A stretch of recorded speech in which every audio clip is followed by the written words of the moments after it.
L'historique du chantier GGU, donc Gestion globale de l'espace urbain, est un chantier qui existe depuis une dizaine d'années. Au départ, c'était de la mise à disposition de salariés dans le cadre de l'association intermédiaire. Les différents lieux d'intervention sont sur le territoire de Salon de Provence, puisque le marché a été déposé avec la mairie de Salon. Donc c'est sur la commune. Nous avons 3 missions. Nous avons la propreté urbaine, nous avons le désherbage et nous avons le ménage dans les bâtiments communaux.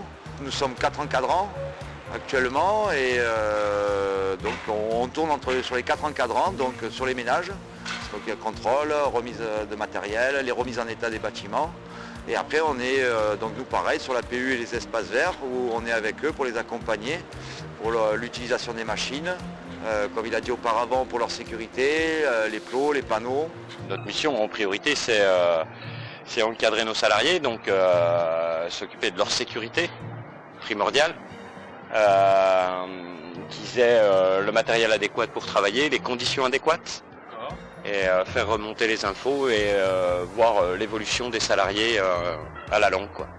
D'accord. Du coup, nos principes, c'est de rendre une ville propre, évidemment, de pas laisser de déchets traîner.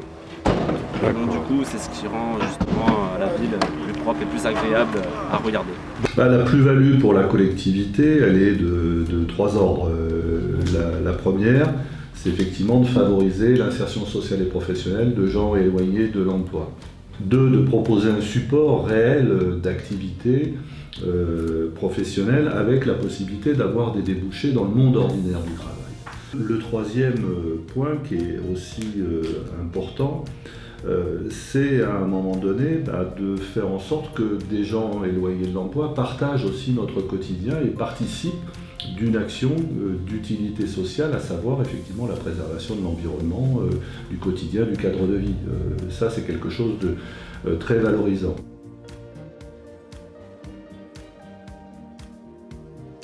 J'accompagne les salariés sur leur insertion socio-professionnelle.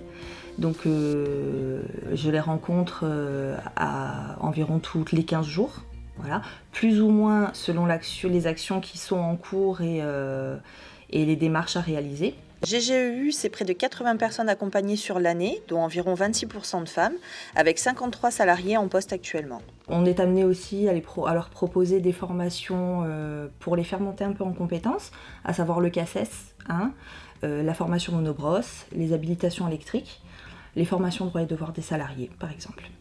Et ils m'ont proposé de repasser mes CACES, de refaire une formation pro et qui est en train d'avancer. Après, il y a aussi une assistance sociale qui nous permet de nous aider parallèlement par rapport au logement, par rapport à des problèmes financiers, santé, famille. D'accord. On a toujours des retours positifs des habitants qui sont effectivement contents qu'on nettoie devant chez eux. La spécificité du chantier GGU, je vais dire qu'en dehors du fait qu'on sert de tremplin par un accompagnement socio-professionnel à des demandeurs d'emploi du territoire, en dehors de ça, qui est très important mais qui n'est pas tout, sa spécificité, c'est un peu la polyvalence sur les activités qui sont proposées, puisque tous les salariés réalisent des missions dans toutes les activités. Moi, quand je suis rentré, ça me faisait drôle faire ça. Et en fin de compte, après j'ai dit on est utile.